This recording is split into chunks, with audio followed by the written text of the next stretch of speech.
All right, you are live now, so keep that in mind. Gotcha. Appreciate it.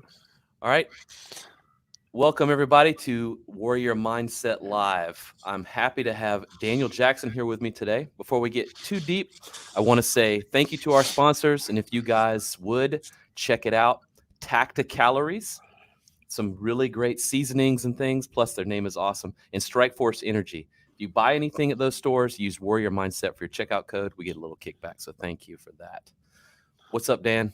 Oh, snap. What's going on? Yeah, man. I'm so happy to have you here. Again, we're broadcasting this live, so we're just going to see how that goes. So everybody, if you're watching, this is a test. Nice. We might screw it up. Nah, we'll be good. Well, first off, so people in the Warrior Mindset community know Dan and I worked together maybe 2 months. How long was that? Let's see. We were stationed from April 2017 until November 2017 with you guys. Yeah, So I guess 6 months or so. Yeah, would that count as a range though? I mean, because we didn't interact a bunch in regards to like the coaching setting. Yeah.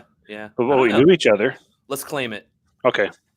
So we coached together for tax purposes. Yeah, at Workhorse, which is the gym I'm a part owner in, and that's how I got to know Dan. And I think we hit it off pretty quickly, just briefly talking about sharing similar thoughts. So I think we're kind of like mind. Oh yeah. So that's where I want to start. So tell us some stuff about yourself. What do you have going on right now aside from coronavirus? We would like to make this a coronavirus-free podcast. Excuse me. All right. No. Let's see. Right now, not a bunch going on, but currently working with a swim team here in Marietta, Georgia, where all of our pools are shut down. Have a few of the swimmers here. They have their Olympic trials cuts, and they still need a place to train. And we have our garage outfitted in appropriate ergs, and I have some little bit of experience in developing dryland programming for swimmers. So they're right now they're currently in the garage hitting weights. They're all over 18 for what it's worth. Whoever's listening. So there's an older supervisor out there, a group of them. But outside of that, currently, still working with the Atlantic Grid League. I'm a co-founder in that with my buddy Joseph Ditzel. Without him, I could not do this by myself. And you were a part of the last event in September. You, Eve, and many of the other people who probably listen to this podcast. And obviously, if you are listening and you were at the last event, thank you very much for your support in that, because that was a baller event. And it was because awesome. It was definitely because of you guys, and I don't take much credit for it. It was everything that you guys helped us with. But outside of the grid and swimming, programming for some homies out in Texas, CrossFit Cataclysm, and staying at home still with my kids while my wife's doing the Army thing. Right. I want to get into that at some point. How you are a CrossFit coach and a stay-at-home dad. Sure. I don't know how that works. But, don't know how it works.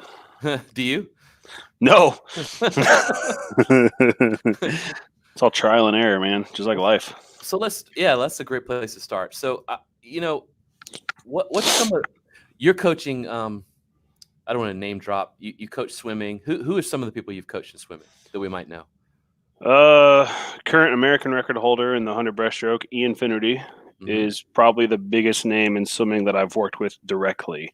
I had the luxury of coaching him in high school. Scott Haberly, I coached him in high school as well. He is a professional triathlete now. Jesse Smith, he's a pro mountain biker. He went on to swim at Denison College. And Jake Kelzer was also a pretty baller swimmer. He's now currently in with the Phillies. He pitches for the Phillies. He went to swim at IU. Didn't work out too well for him, but he got on the baseball team when they were really, really good. I believe he went to the NCAA tournament. I don't know. There's not too many names I can name drop in the swimming world that I believe many people listening to this podcast would know. The CrossFit world would be a different avenue, though. We can leave to that realm. But Ian Finnerty is the biggest name, and I guess maybe Blake Peroni as well. but I've not worked directly. I'd never worked directly with him, but I've conversed and interacted with him in the past when I was coaching high school swimming in Indiana. So how does your world cross over into CrossFit? That all started in 2011. No, March 2012. Wow. Um, but I'll backtrack a little bit. 2010 is when I met my homie Kyle Ruth. He works at Training Think Tank. We've been buddies ever since then. I considered him my mentor in college and hung out with him quite a bit throughout college. Okay. And I sat in on one of his classes, and a dude by the name of Kyle Swinford, who I'm sure you've heard that name before from EBE, did a presentation in Doc Henson's advanced, I believe it was like advanced theories in exercise, or advanced theories in exercise and programming, something along those lines. It was a grad level class. I just sat in, and Kyle Swinford did a presentation on CrossFit. And this was back when I was a big CrossFit naysayer. And he gave that presentation, and I was still a pretty big naysayer. And then Kyle Ruth took it to heart a little bit, and then he started dabbling in it. And of course, like, I followed in his shoes in that sense because I basically idolized him. Okay. And I'm not proud to admit that fact, but you idolize people throughout your life sometimes. It's okay. Yeah. So from there, fast forward 2012, he and I were working out a little bit in his house, and I became a member of Hoosier CrossFit, which is actually where I met EBE. Gotcha. Actually, well, kind of. But Kyle had already moved to North Carolina, and he opened his gym, CrossFit LKN. So that's kind of where everything started from the CrossFit realm of things, I suppose. So back in 2012. Yeah, 2012's March of 2012 was when I started I started my on-ramp, my first on-ramp for CrossFit. Oh, gee. Yeah, I guess. But and that kind of blossomed into a bunch of other different stuff, I suppose. It opened a wide variety of it opened a massive demand for a wide variety of knowledge in exercise and sports science, in my opinion. Gotcha. And so you have a degree in what's your degree in? Undergrad is in kinesiology, and I have a master's in coach education and athletic development from Xavier. Wow. That's a lot of coaching, man. I suppose. It's I finished my degree while living in Columbia. I remember that. It was a lot of fun. I enjoyed it. I think EBE's in the program now, or he got admitted to it. He's working on it, yeah. And EBE is my business partner in the gym we own, Workhorse Fitness, and sort of the friend that binds us. Yeah. Well, let me ask you this. Let's get into some coaching stuff here. So, sure. You're working with. Are they considered professional athletes? I mean, I know some of the CrossFitters are, but I would say they're all pro athletes to some degree. If you were to ask me that question in 2016, when the National Pro Grid League was still around, I would say yes, because that was considered a pro level sport. Right. I don't know the precise definition of professional CrossFit athlete. I don't either. Now, Noah Olson would obviously be one, since he's been to the games since 2014. Yep. And Travis Mayer as well. I've had the luxury to work with both of them in the pool. But outside of that, I'm not sure if I'm comfortable answering yes, I work with professional level, because I don't want your podcast to get shit on. we don't give a goddamn what people think. All right. That's the first principle of being a warrior, is to not give a shit what other people think. Yeah, you're right. Yeah, man. Well, what I wanted to get at was that you are working with people that are either amateur level, professional level, or they have the same approach. So what's some of the things that you see that might be different between, let's say, your average human who's trying to get fit versus someone that's in that role in terms of their routine? How are they building those routines? How are they working on those good habits? Well, the big thing is they don't like to stop moving. They're always doing something. And whether it's your actual generic WOD or heavy lifting, they're doing movement, yoga, just generalized stretching. I mean, they if we're talking quote unquote pro level, I actually had an interesting observation recently. It's like these guys are doing 6 to 7 perceived, or 5, 6, 7 perceived workouts, but they're only like 10 to 20 minutes long sometimes. Like they get in, they warm up, they do their stuff, they're done. They wait for a little while. Like everything's just kind of spread out. It's like one training session in the day spread out through the entire day.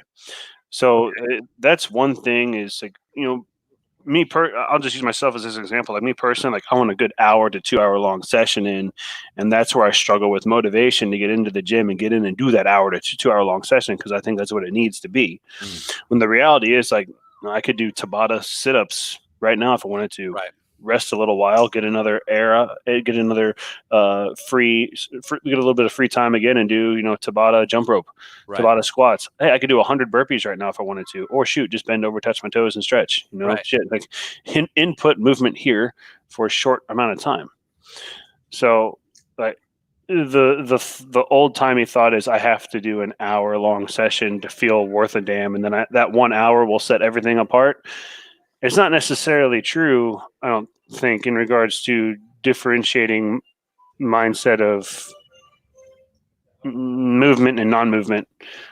Like movement doesn't have to be long; it can be short and sporadic. It doesn't have to be forever. Gotcha. So, I mean that's sort of a unique differential, right? I mean, your average human being who's just trying for, let's be nerdy for a second, they're looking for just general physical preparedness, right? They're really looking to live longer, be healthy. They're only coming in for at most an hour a day, right? But these other folks, they're working out constantly. In a sense, yeah. Moving constantly. Yeah. And then they're also, some of them have big families. Other ones, they don't. Like I work with a lot of single people. Okay. So they can do it. They prioritize that. You put a family into the equation, then it gets a little more difficult to do that, right? And that's for the hour long, whatever. I just realized I didn't fully answer the question. No, it's fine. Apologize. You did great. The difference between the average and pro type people, or even the higher amateur type people, is definitely just going to be centered around mindset.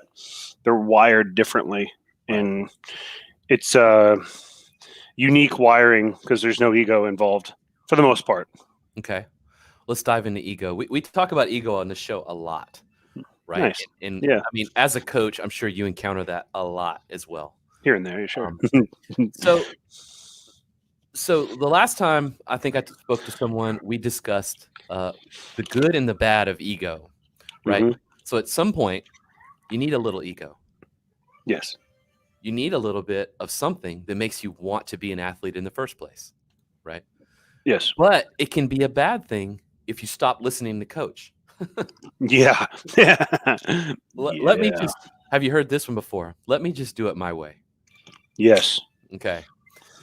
So maybe you can explain a little bit more about that. Like, what's the difference between these people that you're coaching, their ego? Like, how are they using their ego, or how are they lowering their ego? Well, I'll be specific with it. I'll start with the realm of swimming. We love stories. I'm a 6 foot dude, 270 pounds.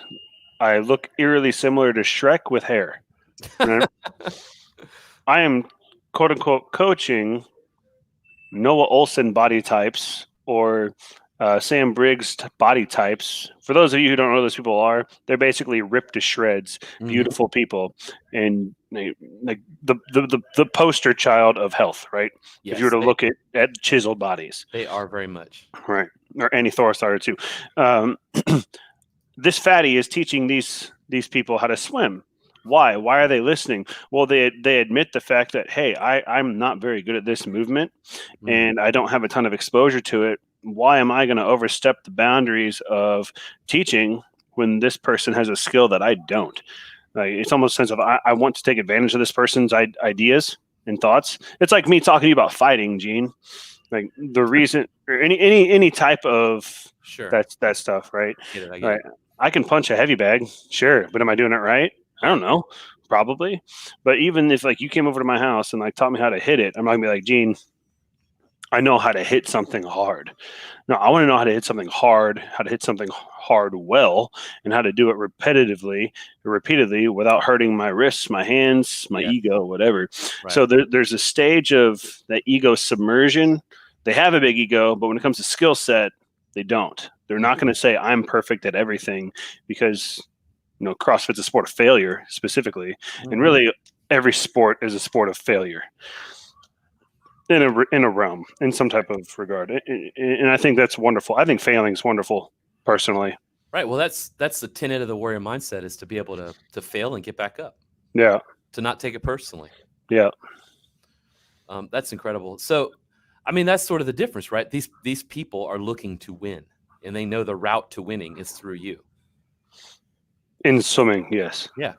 I got you. Um, that's interesting. That leads into something. So, uh, I know you're at home with your kids. I mean, you do. Hmm. I've followed your I think it's your Instagram posts and stuff where you were working on your diet and you were starting to train again and all kinds of stuff. Hmm. What's the difference for you, and then also maybe what you've seen in some of these athletes that you work with, versus training alone versus with a partner versus in a class setting? Training alone is commendable. It's commendable and people can do it. Hmm. I did it for a few years, and I would be lying if I didn't reflect on it and say that training alone is one of the big reasons why I don't do as much training as I should. I'd be Mm, lying if I said that that isn't a catalyst for me not training. It's a big one. I don't like working out by myself anymore. right. Um, it's I don't training. either. It's hard.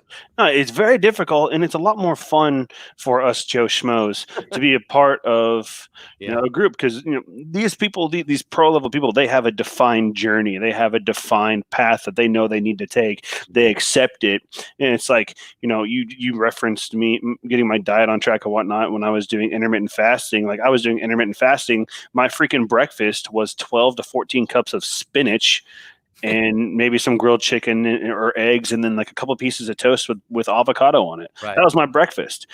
My lunch was basically the same thing, and my dinner was like a vegetable smoothie or something. Gotcha. Like I was like, well, this isn't great, but I got to do it. Type of mentality.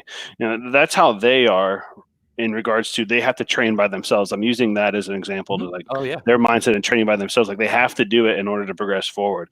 Now, I say that, but like really, a lot of the people, if you live near like the training think tank hub, like I do, Okay. like they do work out together. There's a group of them that works out together. Every time I go over there, there's very rarely do I see, which is few and far between now, but very rarely do I see just one person working out doing their own thing, Mm, unless it's one of the coaches usually. got The athletes, there's usually a group of them there, and they banter back and forth here and there, and like give each other shit and I whatnot. got you. I got you. But they training in a group, training with another person, it makes working out fun again for us general Right. population people, right? I suppose that people on that higher level of the athletic spectrum, it's really hard to get a group setting going unless it's sport specific and you're practicing the sport. Yeah, I mean, there's a lot of intimidation there, right? Mhm. Like if you look at, now that would be like Arnold Schwarzenegger coming up to you, hey, I need a lifting partner. Let's go Yeah. lift together. Yeah. Like back in No, his sir. prime, like Right. nah, fam, Shit. you Even do now. you. Yeah. Even Even now. I don't know if you've seen him. He's still ripped. Yeah, it's just that state of, no, I'm scared to embarrass myself with this buddy who's really ripped up and can work out really hard. When the reality is, like, they just want somebody to hang out with potentially. Right. That's right. I've seen that. I've felt that. Yeah, you just don't want to be by yourself training because it's lonely. Very. But that's sort of part of it, right? I mean, Hmm.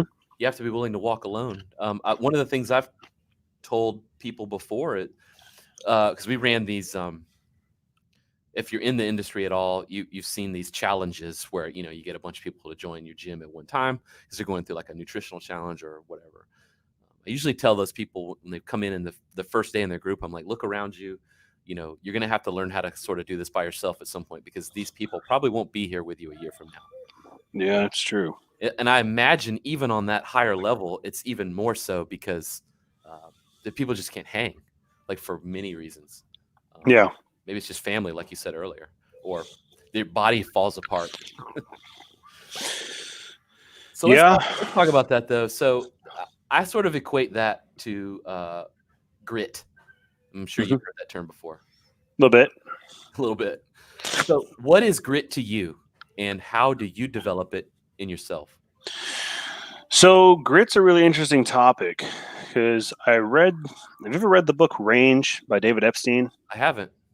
I strongly recommend that book to anybody who really wants to read just a damn good book. Yeah, It's called Range Why Journalists Triumph in a Specialized World. There it is. got you, got you. In fact, let me. I'm looking it up right now. I just copied and pasted a link in this Awesome. chat. That's on Amazon. It's an extremely good book, but he talks about grit, and the title of the chapter is "The Problem with Too Much Grit." And one of the things that he references is Vincent van Gogh becoming a painter, and the path that Vincent van Gogh became to be a painter. He was not. He tried so many different avenues, like being. I believe he wanted to be. Oh, what was it? He wanted to work as like a priest or something along the lines in the church, and it didn't work out very well for him. But he kept trying, and kept trying. It was like the definition of insanity, right? Trying the same thing, trying to, and getting a different result, Got you. but it's not going to happen in that regard. So it basically stated like sometimes you just need to paint something on a tapestry and take breaks when it's raining in order to find what you truly are or what you can be after trying to develop a set of generalized skills Got in you. a sense. It's a really good chapter. I don't have a problem with grit. I don't really have a definition with grit too much. I think grit can sometimes be overanalyzed in just the sense of like I say grit to you or you say grit to me. It's like, oh, grit, big tough guy, big. You don't need no strong man to keep you down. Right. Type of deal. It's like the old oh, what's the crap? What's is it Iron Betty? I'm not No, sure. the picture, the old picture of the lady from like Oh, the we can do this with the. yes, Yeah. yeah, like that to me is like you look at that, that's grit. Right. I don't need no man holding me down. I'm a gritty woman type of deal, or gritty. I shouldn't say woman. I'd say gritty person. I have a Right. gritty mentality. It's like is grit can essentially lead to being. It can demotivate you if your grit level's too high. What do you mean Um, by that? so if you think grit, go, go, go, and you're not truly ready for that type of work, like you have a very strong mindset, Gene. Eve does as well. And a lot of the people who listen to your podcast, I'm sure do as well. A lot of people I've met at Workhorse do. Well, at least the group that we went to, what was that breakfast place called? BLD Diner. BLD Diner, wonderful place. I want to go back. But that group, all they're tough cookies. They're very gritty, but not in the negative sense of grit. I think there's negatives and positives to grit. If you try to be overly gritty, you can potentially exit the realm of training. You can get burnt out with whatever you're doing, and that's the problem with grit. And Epstein hits a little bit on that in that chapter. The problem with too much grit. You can have grit. There's a problem with too much grit, just like there's a problem with too much cake. Yeah, are you familiar with Jocko Willink? I'm not. Okay, so I have a particular soft spot in my heart for Navy SEALs. Yeah. I don't know what the deal is. I don't know. Maybe I should have been one. I don't forget. But he's a former Navy SEAL. He was the commander of the. You've heard of Chris Kyle? Yeah. Yeah, everybody's heard of Chris Kyle. He was Chris Kyle's boss.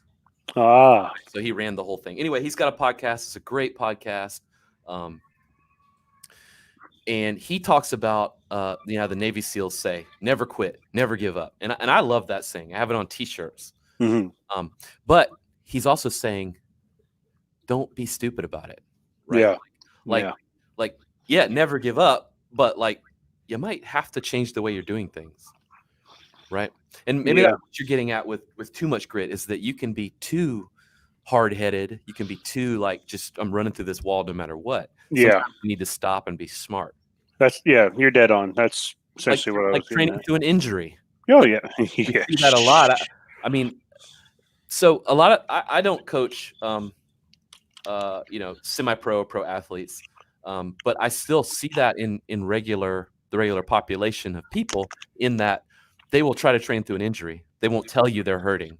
Hmm. They won't tell you they're sick or whatever. They'll just keep working on it, and it's like not helping. Like, it's the opposite of what you need to be doing, right? Yeah. Do you see that in people you coach? I mean, what do you do when you see that? I see that in the pool with CrossFit people in the pool, because they're very they beat themselves up too much in the water. They think they should be they want to be better than they are, and so they think, go faster, go harder. That will get me better at swimming. When the reality is, swimming's a manipulative sport. And water is an external force you push against. Whenever you first teach people how to do cleans or snatches or do something high skill, like on the rings, ring muscle ups, bar muscle ups, whatever, do you tell them do harder, do more? No, you Right. tell them to chill out, Yeah. be one with the object, and try to, in a sense, stay tight but calm. Right. You can do it through these steps. If you overanalyze it, we're going to have a problem. So like with swimming, there's a saying that we say, feel the water, feel for the water. Like, that's not figurative. That is literal. Literally feeling water. It's like water, unlike air, you can, I'm sure if you had like the appropriate tools to measure air movement, like you can see air moving every time you move your hand. But weird.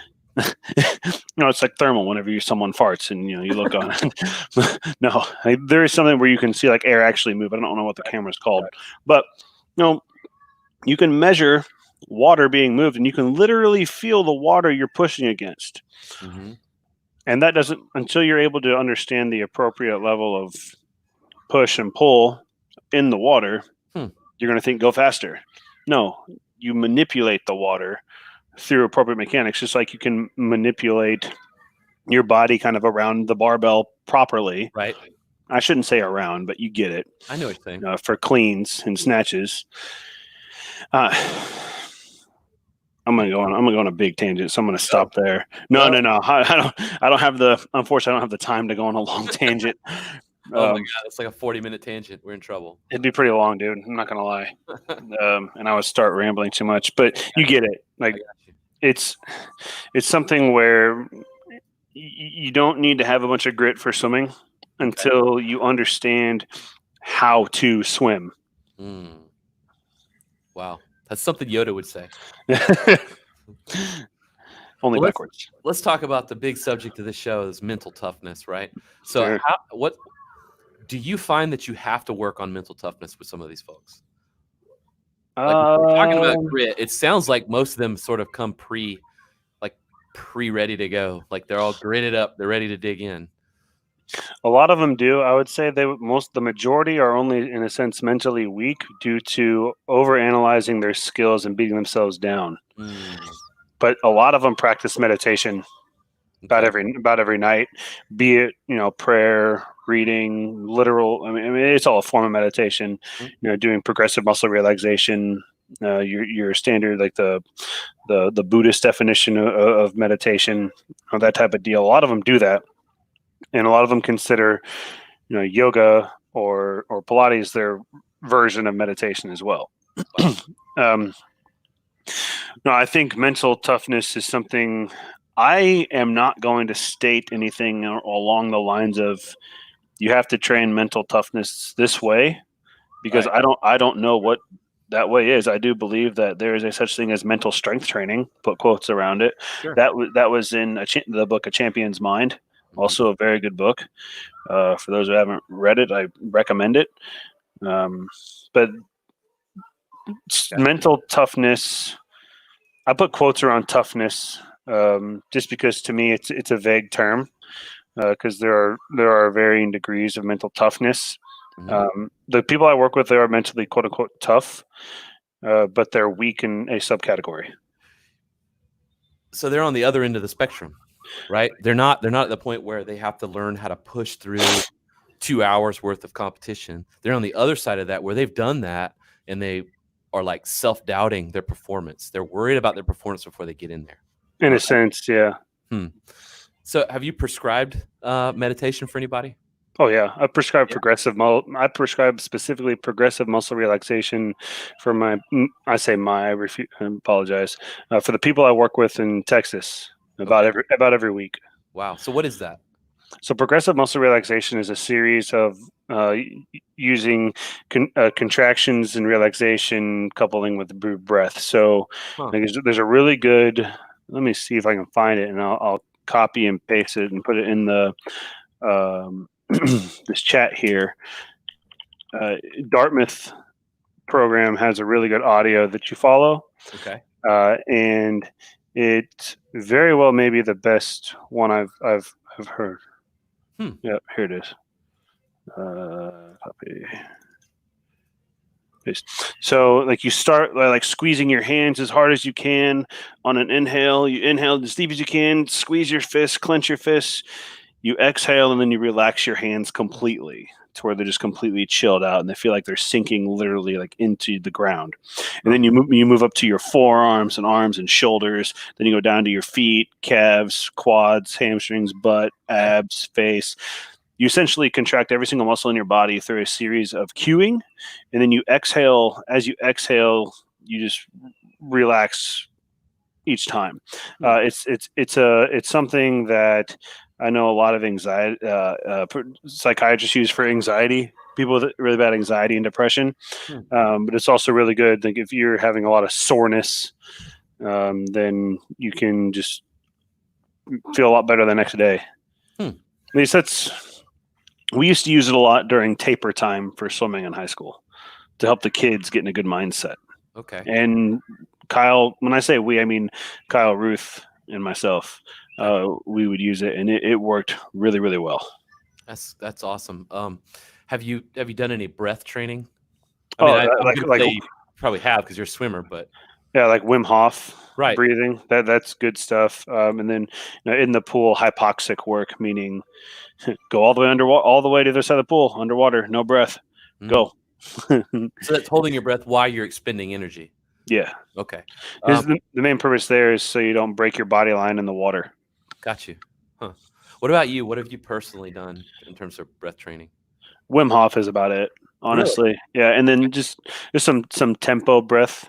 My top three: progressive muscle relaxation, Wim Hof, and then just controlled breathing through a tempo. Okay. And inhale certain number of seconds, exhale certain number of seconds, hold certain number, whatever. Okay. So have you used like his app or anything, or you just read about it and then do it? I just kind of read about it and do it.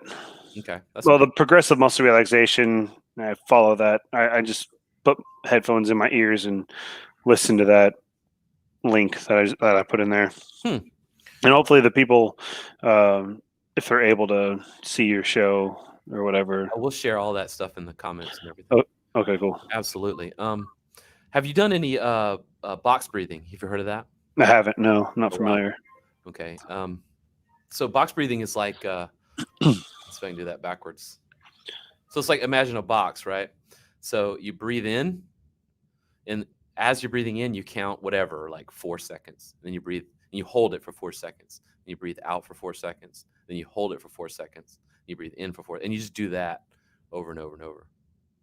Oh, so, well then, yes, I'm familiar with that. Yeah. So a mentor of mine, Mark Devine, he teaches that like religiously. It's like something he teaches to his SEAL buddies and stuff.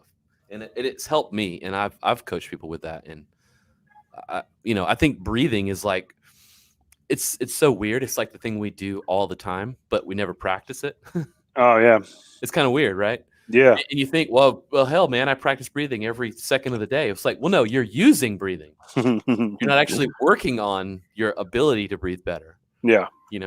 It's just kind of funny. I suppose that's a thing with swimmers, though, right? Man, Yeah, we need to control our breath pretty well. Sorry for my dog.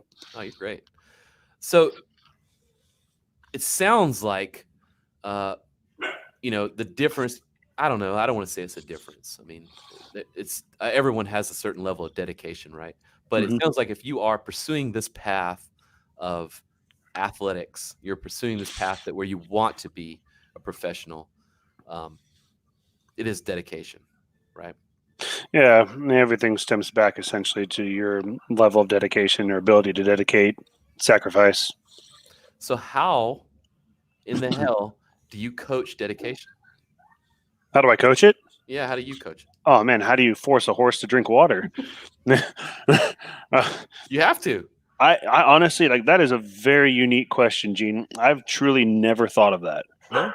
Ah, crap. Hold on a sec. Sorry about that. Oh, you're fine, man. I've personally never thought about how do you teach people to be dedicated to a sport.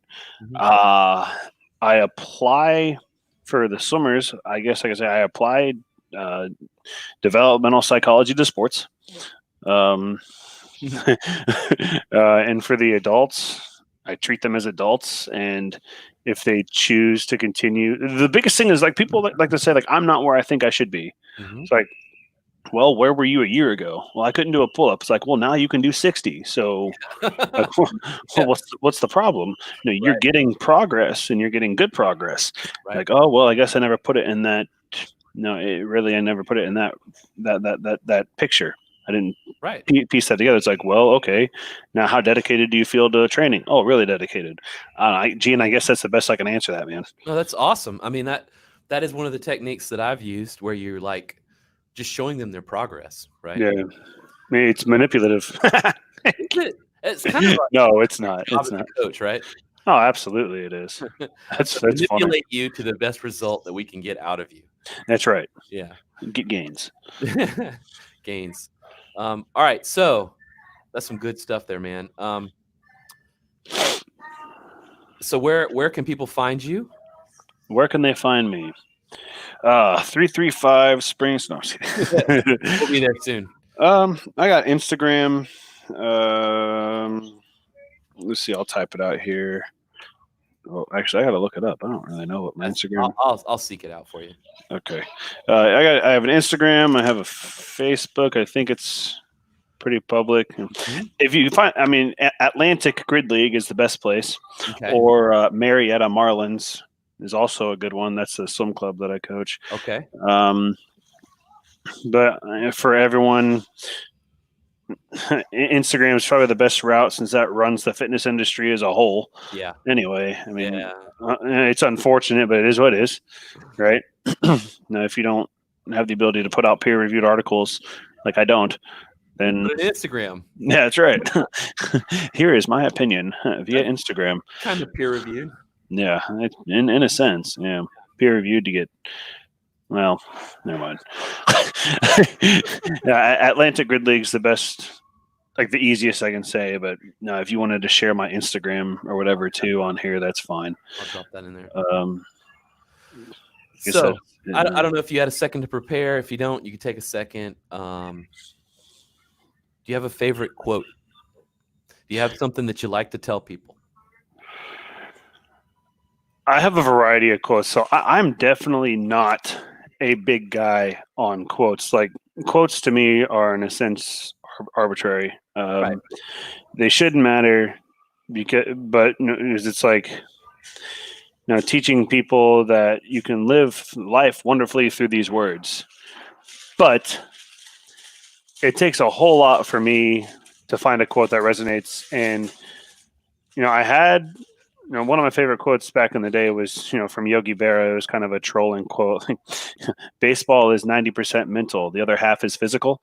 But really, this is, I found this recently, and my swim coach or my boss, my swimming boss, the head coach for the Marietta Marlins posted this on his Facebook. It's never blame anyone in your life.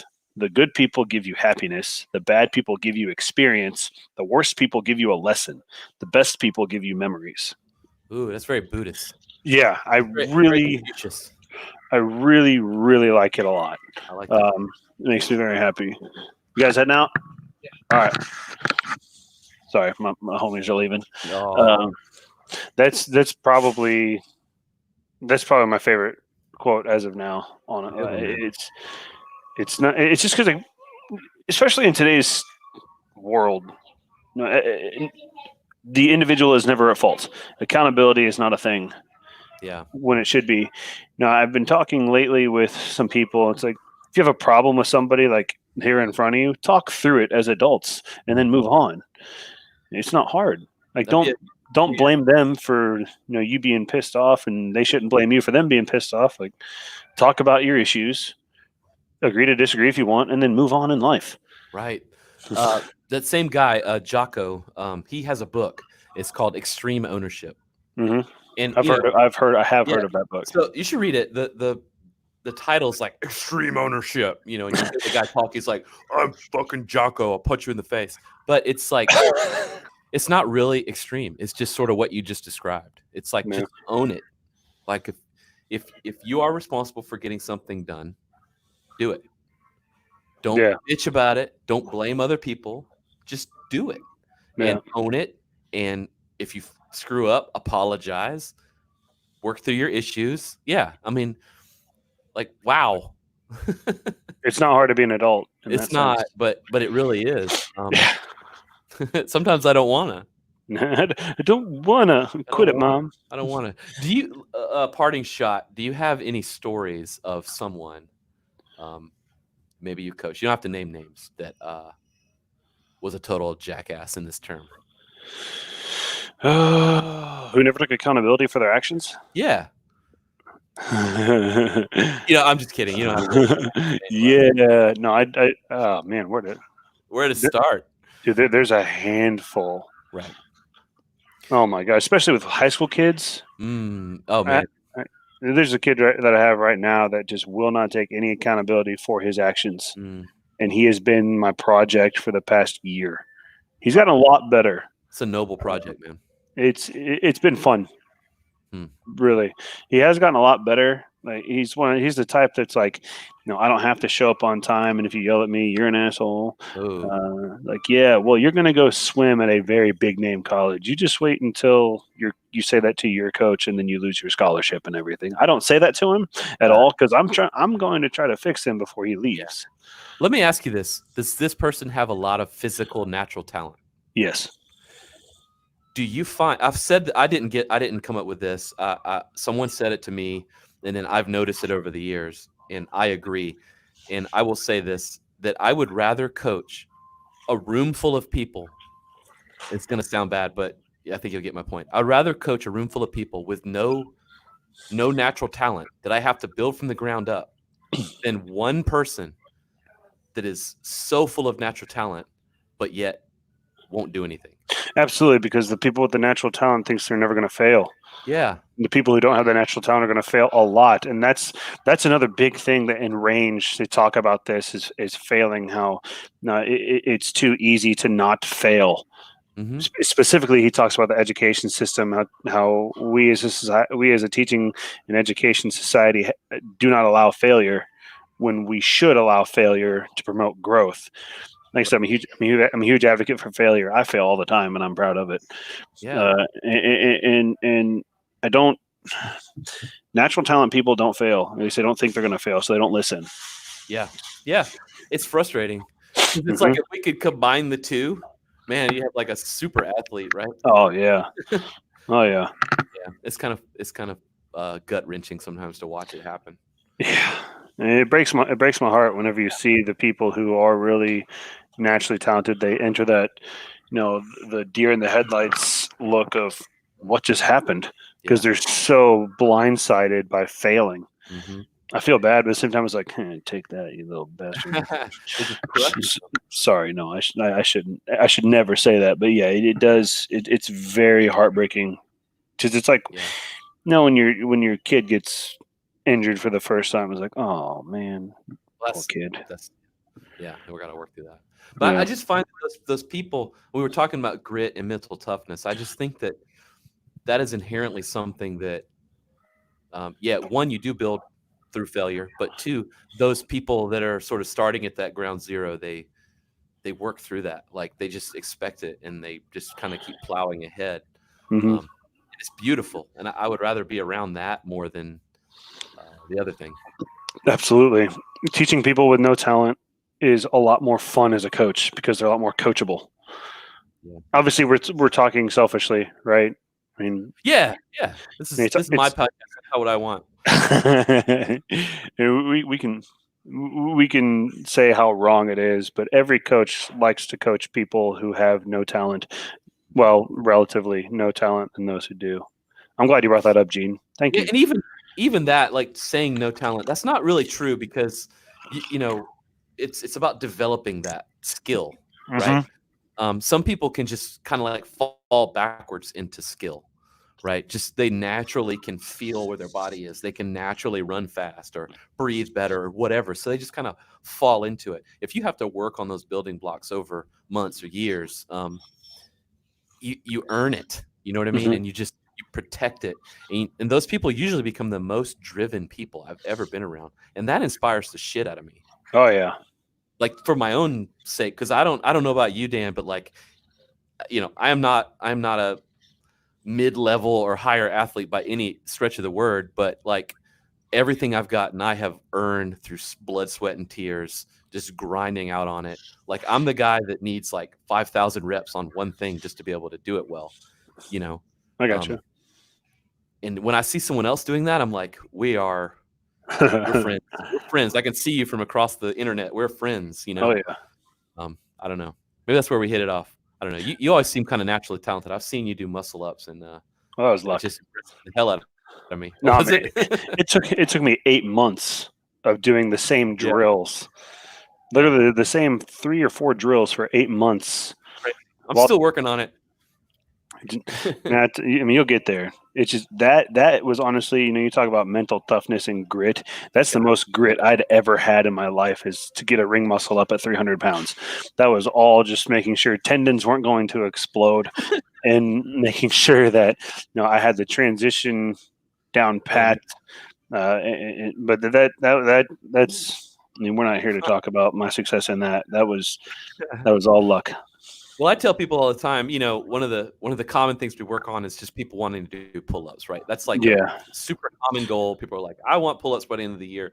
Like it took me 2 years to be able to do pull-ups, and I'm talking like the kipping CrossFit style pull-ups.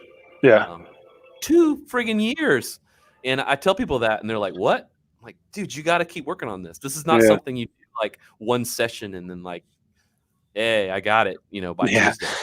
You got to do this shit every day for the next year until you get it. Oh, yeah. And then when you get it, you got to work on doing two, Oh you yeah, know? it's like double unders, man. Yep. Yep. It just takes a lot of practice. I still know That is people after years, like probably 5 years of being in CrossFit or being in exercise, they can't do double unders still. so hear me out on the double unders. This is the double under test. This is my coachable test. Yeah, I don't know if you have little, what do they call it? The canary in the coal mine, where the yeah, coal mine. yeah, yeah. This is my canary in the coal mine. I will prescribe double unders for like every now and then for a month or so, and I will look at who is willing to stop doing like in a workout, in a common CrossFit workout. I will look at who's willing to stop doing singles and try to do double unders, and how long. Like, will you do this for the whole month and just fail and fail and fail and make your workout like in a 20-minute AMRAP you just get like 2 rounds because you spent half the workout trying to get double unders? How Mhm. long will you do that to get double unders? And I watch those people, and the people that are like one day and the next day they're like, fuck it, I'm just doing singles because I got to get 10 rounds in this thing. I can't live with just 2 rounds. I Yeah, watched that one. Like, yeah, the one that's willing to stick it out, I'm like, I will spend extra time with you because yeah, you're my kind of people. yeah. Those are the individuals who want to develop skill and want to develop Yeah, movement yeah, competency. yeah. Do you have any canary in a coal mine scenarios you watch for? Mm, You just in you just smell it. in You just tell. well, in swimming, I'll be Yeah, specific sure. with swimming and CrossFitters. The canary in the coal mine. Hmm. The people who are willing to except that you're going to move through the water slower before you will move faster, and that if you continue to work on buoyancy and kick relative to speed, you're going to be the person that's like, you're going to give me goosebumps by the end of the session, because you're going to be the kid that's going from crawling to running in a matter of a month. That's awesome. So I guess that's as close as I can get. That's some nerdy swimmer stuff right there, man. Sorry. We'll take it. We'll take it. All right, man. Any parting shots? Anything you want to say? I just really appreciate you having me on your show, Gene. Like, this is great. I always love chatting with a homie. Me too, man. I always like speaking with like-minded people, and you've definitely been one that I can always sort of just kind of talk about anything with. Yeah, we get along pretty well. Yeah, I love you, man. I love you. I did see on your list obstacles or opportunities. Oh, you got something. I really liked that, comparing the two, because that is a really unique method to. I actually talked about this with somebody not too long ago. It was like, if somebody, let's say a whole class is saying like, okay, everyone has to get 10 push-ups in 30 seconds, otherwise we have to start it all over again, or you can't lose your midline, otherwise we have to start it all over again. You can't do push-ups from your knees, otherwise we start all over again. You get to like push-up number 9 or whatever, someone drops their knees, oh, we got to go all over. Do you say, oh, I got to do it again, or do you say, all right, another opportunity to get better at push-ups? No, so I think it's really interesting how people would view the obstacle presented, meaning what they have to achieve. Would they view that as an opportunity to get better if someone fails? Or they view it as an, oh shit, this is just going to be more and more obstacles to get better? No, or this guy's a dick, right? Me personally, in like with the kids that I work with, whenever there's like, we have like 60 kids in the pool at one time, so one of them's going to screw up. Right. So like we do repeat a lot of stuff because somebody does something wrong, and everyone's like, oh damn it. We as coaches, we tell them, hey, this isn't a bad thing. This is actually a great thing, because it's giving you another opportunity to get your junior national cut or Olympic trial cut or this, that, and the other. Like, we actually try to get the kids to view things as opportunities and not obstacles. So awesome. I saw that and I really liked it. And that's awesome. I just wanted to give that little piece. Yeah, man. I look at that too.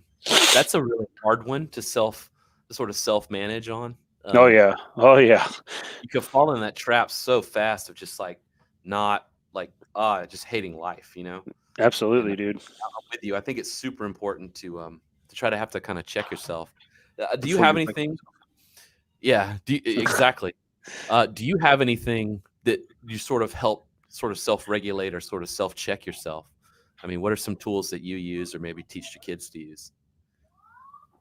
I say over and over again that failing is learning, and failing is winning. I'm always interested in people's positive. I call that positive self-talk. I don't call it that's what it's called, but like I'm always interested to hear what people say. So you say failing is eventually winning.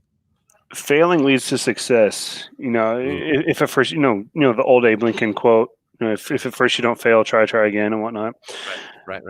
I listen to my wife a lot when it comes to that type of stuff. My wife has changed my mentality a whole lot in the years that we've been together, to where she's the one essentially that I will say is responsible for me viewing failing as this. Failing is opportunities. Failing creates more opportunities. I mean, to a degree, obviously. I mean, you don't want to fail while driving a car after years of driving and you crash and die. Right. We're talking about like trying to do something and like it's like trying again. Yeah. Evelyn has to do digital schooling right now with all this nonsense with the coronavirus, and she was getting really frustrated with she wasn't doing something right. And we tell her routinely, hey, it's okay. If you fail, you could just try again. Right. And the more you fail right now, the better, because you will get it down pat later on. It's okay. Right. No, we don't promote failing enough, in my opinion. I always try to so I teach karate, and that's inherently built into that system is testing, right? I mean, you don't have to be a karate student to know that, like, to get belt rank, you test, right? You have Yeah. to see what you're made of. Most people know that. So it's inherently built into the system, and people can get really wrapped up into that, where like every time we're training, they think I'm watching them and like grading them, you know? And I mean, of course I am, right? We do that as CrossFit coaches, but Mhm. like, it's because it's our job. But Mhm. I always routinely say, like, we're not testing, we're training. Mhm. It's okay to mess this up. You know, Yeah. this is a safe place, relax, you know? It's a safe place. Well, I mean, like, Yeah, I got I'm you. not gonna throw you out of here because you messed your stance up, you know? I might say, stop doing that or fix it. Or I might yell at you from across the room, like, fix your thing. But like, I'm not gonna throw you out. You're not gonna No, fail like your future test. Like, no. this is where we're training. Um, I don't know. That clicked in my head a few years ago in my own training, that like in the gym, in the dojo, like I'm training, right? I can make mistakes. This is where I'm learning. I Yeah, don't want yeah. anyone to impress while I'm in here. No. I think that's sort of, maybe we talked about grit or mental toughness. Maybe it's a sort of level you have to get to where you just stop giving a shit, Yeah. you know? Being afraid of what others think is the hardest thing for a lot of people to get over. People say like, "Oh, I don't give a shit what they think. I don't give a But they shit what really they do. say." Everybody really does. Yeah. I mean, at least certain people, like, if you didn't give a crap, you would not show up at the gym with makeup Yeah. on. You wouldn't show up to the gym with a new Rogue shorts and You wouldn't shirt even on go to or the gym in whatever. the first place. No, probably not. You would show up in your wife beater with no bra and Yeah. who knows, wearing God knows what, and you wouldn't have showered for a week. Right. It's Right. because you're just gonna go sweat anyway. I don't know that I've ever met someone that legitimately doesn't give a shit. I don't think I well. I mean, not, that's not like a crackhead or something, you know. No, Like, I mean, like they like legitimate. They're in the gym, they're in the dojo, whatever. I've never met anyone that's doing something that legitimately doesn't care. yeah, and to find somebody with that level of apathy would be unique. It would. I don't know how I would take that. I don't know if they'd be coachable. Pretty rough. Maybe. I don't know. Maybe the best. Boy, that'd be a coin flip. I think so. I think so. Well, that's awesome. I'm glad you caught that one. I dig that one too. I got you, fam. I appreciate it, man. It's been great talking to you. Hell yeah. We'll get you back on. I'm gonna start these live sessions and things probably once a week, so might be Nice. reaching out to you again with some topics and stuff. Okay. I appreciate it. Appreciate you, fam. Yes, sir. Appreciate you sharing everything, and appreciate you letting me. Next time, I'll talk a little more about the grid league stuff. Oh yeah, 'Cause we're still just trying to figure everything out now. With yeah. having to figure out the venue, where we're gonna have it, how it's gonna work, and whatnot. There's so much up in the air right now. Anyway, Yeah, I I don't don't even. even know if I don't even know when life is gonna go back. Yeah, you just have to shelve all that stuff and then figure it out later. Yeah. By the way, these are cauliflower chips. Got some crunch, bro. I'm sure everybody's upset they don't get the video of you eating cauliflower. Grain-free cauliflower tortilla chips. Sounds pretty good. They're actually really good. They're nacho flavored. Put some protein on that bad boy. Dude, to get some spinach artichoke dip on these mugs. Yeah, we do have to get you back. Well, I want to talk about intermittent fasting with you too. Oh yeah, I would love to. We'll Really love to talk about that. do this again. All right, Okay. so the list is cauliflower chips, intermittent fasting, grid league. I love it. All right, man. Take it easy. You too, Gene. Thanks, buddy. Love you. All right, dude. You still there?